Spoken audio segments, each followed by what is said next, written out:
Hello, in this video I'm gonna show you if iPhone Air comes with a charger.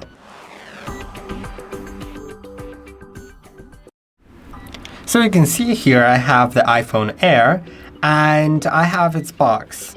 So I'll take the box. You can see it right here. I'll replace the phone with it. Now let's open the box.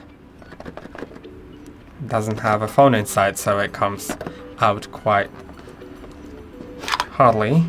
But yeah, we have the foil from the phone, and now underneath we have this little box, and not a box, it's just the cable.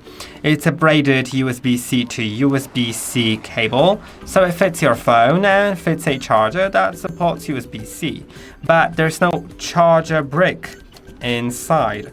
So if you want to charge your phone using this cable, you need a brick that's sold separately. It can be bought at Apple, but it doesn't have to be necessarily the Apple charger, just anything that will have a USB-C port.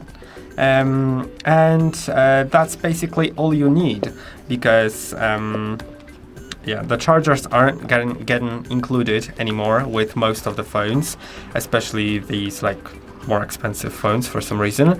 And yeah, if you want to charge it, then you either need to already have a charger or get a charger for USB-C, or if you already have a cable from USB-A to USB-C, then you can have a charger for USB-A. And I hope that the video was helpful. Don't forget to like and subscribe, and I'll see you in the next one.